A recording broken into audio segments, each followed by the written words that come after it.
বেঈমান, তোর এত বড় সাহস, তুই আমার বোনকে তুলে এনেছিস।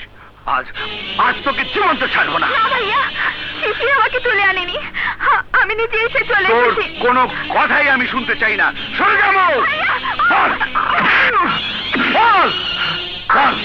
তুই মৌকে ভুলে যাবি কিনা? না,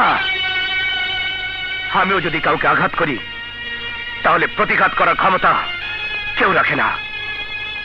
কিন্তু আমি কিছুই বলবো না, কারণ আপনি বিশ্বাস না করলেও সবাই জানে আপনি শুধু মৌরি ভাইয়া নন, আমারও বড় ভাই। আমাকে যতই আঘাত করেন না কেন, মৌকে আমি কিছুতেই ভুলতে পারবো না।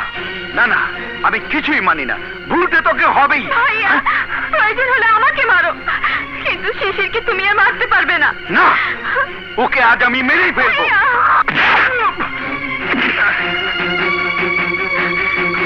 বল, কোন অধিকারে তুমি আমার শিকায় হাত তুলেছো? অধিকার? যেদিন তুই আমার গলা জড়িয়ে হাসতি কাঁদতি, সেদিন তো আমি প্রশ্ন করিনি কে তোকে অধিকার দিয়েছে। যখন তোকে শত ঝড়ঝাপটা থেকে বাঁচাবার জন্য বুকের আড়াল করে রেখেছি, সেদিন তো অধিকারের প্রশ্ন ওঠেনি। অনাহারে অর্ধাহারে আট পেটা খেয়ে তোকে মানুষের মতো মানুষ করে তুলেছি, তখন তো ভেবে দেখিনি অধিকার কাকে বলে। আমার বাড়ি, গাড়ি, ইন্ডাস্ট্রি কোনো কিছুরই প্রয়োজন নেই।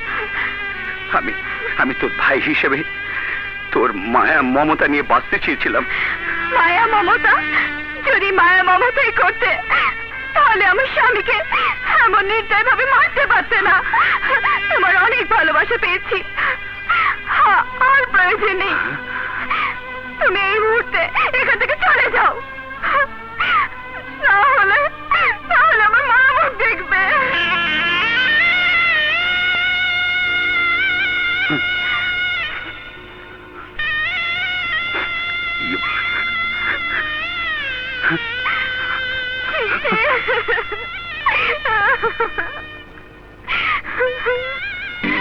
কোন অধিকারে তুমি আমার স্বামীর গায়ে হাত তুলেছো?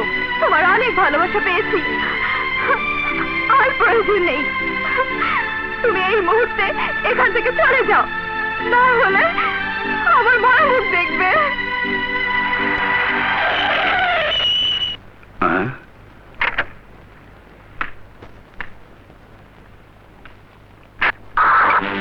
কি ব্যাপার, তোমরা আমার পথ আটকে রেখেছো? ইয়েস মিস্টার হাসান চৌধুরী, আমরা আপনার জীবনটা চাই। আমার জীবন চাও? কেন? আমি কি অপরাধ করেছি? সেটা জানি না, তবে আপনাকে খুন করতে পারলে নগদ 20 লক্ষ টাকা পাবো। 20 লক্ষ টাকা পাবে?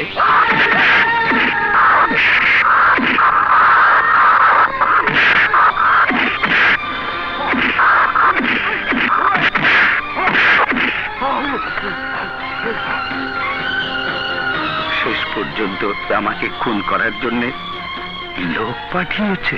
গুন্ডামি করো, আর এটাই বুঝি তোমাদের গুন্ডামি নমুনা? সম্বলহীন এক এতিম ছেলের হাতে তোমরা এতগুলো লোক মারকে ফিরে এসেছো। লজ্জা করা তোমাদের? বেরিয়ে যাও, বেরিয়ে যাও।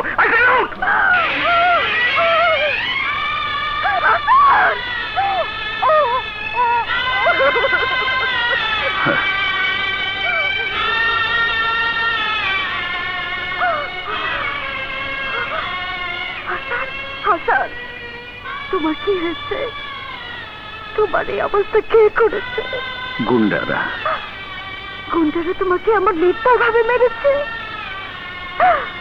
ওদের মনে কি এতটুকু মায়া দেওয়া ছিল না?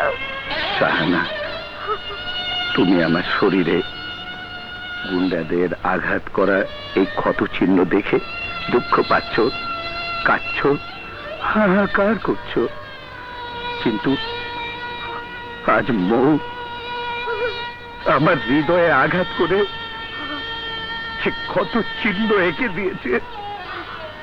তা যদি তুমি চোখে দেখতে,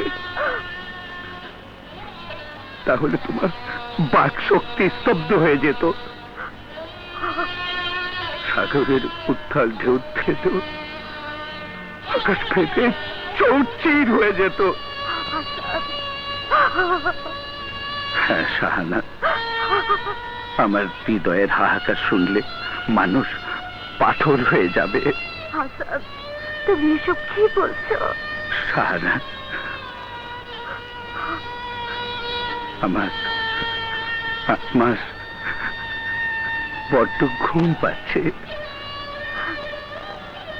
আমাকে একটু ঘুম পাড়িয়ে দেবে? তোমার খুব কষ্ট হচ্ছে না লক্ষ্মীটি?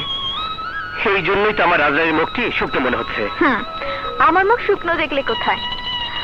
তোমাকে পেয়ে আমার সব ক্ষুধা শেষ হয়ে গেছে।